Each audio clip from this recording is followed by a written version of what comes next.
гости, ще започнем с изпълнение на наша бъдеща възпитаничка в училището, но за сега възпитаничка на детската българска градина в Братислава. Заповядай, Милчо.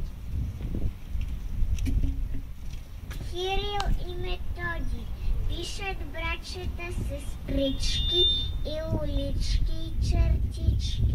И накрая бързо става буква хубава и права. Тези буквички чудесни са ни още неизвестни. Ние малките деца пишем още колелца.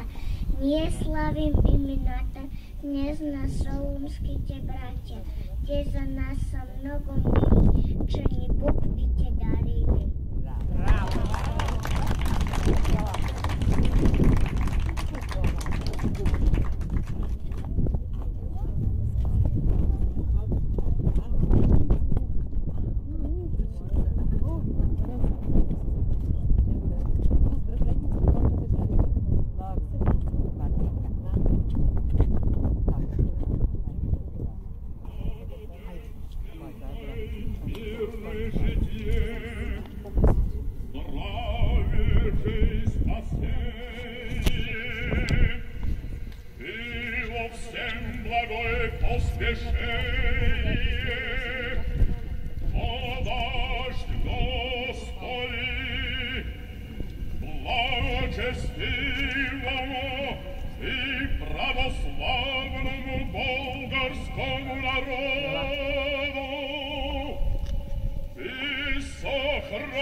Ето въся пред нас, христолюбци, светозарната памет на преблажения наш отец Кирил, нов апостол и учител на всички земи. Въся с благочестието и красотата си като слънце, що осветява с божествените си лъчи цялата вселена.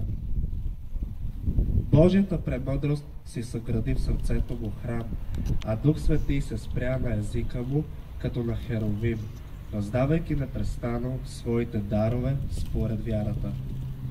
Още от младени беше чист като ангел, странеше и избягваше от житейски съблазни, прекарваше псалмопеяния и песнопения и духовни поучения. И затова Божията благодат се изля в неговата уста. Но коя уста може да предаде сладостта на неговото учение? Кой език ще може да разкаже подвизите, трудовете и добротата на неговия живот? Бог създаде тази уста по-светла от светлината, за да просвети помрачените от греховна измама. Неговият език изля сладостни и животворни слова. Пречистите му устни процъфтяха като цвят чрез премъдростта. Неговите предчестни пръсти създадоха духовни органи и ги украсиха с златозарни букви. Затова аз обожавам, о, преблажени отче Кирила, твоите устни, чрез които изтече духовна сладост за моите уста. Облажавам този многогласен език, който въся за моя народ с зарята на трибезначалното божество и прогони греховния мрак. Облажавам златозарните ти очи, чрез които се премахна на моите очи неразумната слепота и въся благоразумната светлина.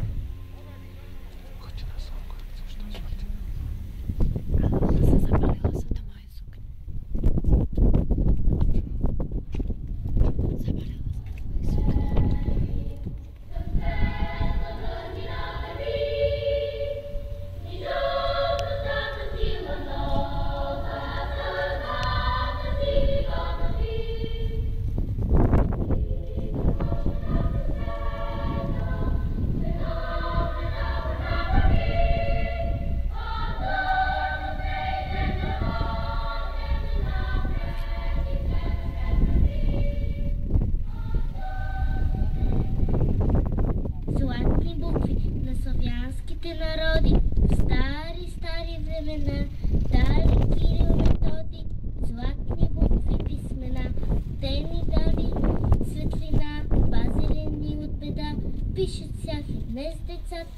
Българин и свобода.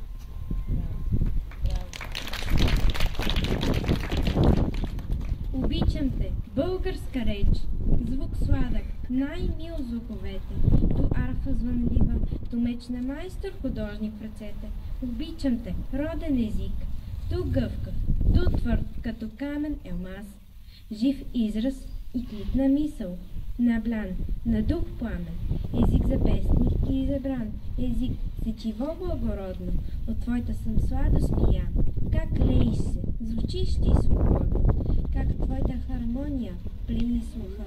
О, реч мощна, напета, песните на нашите жени, в крилатия стих на поета.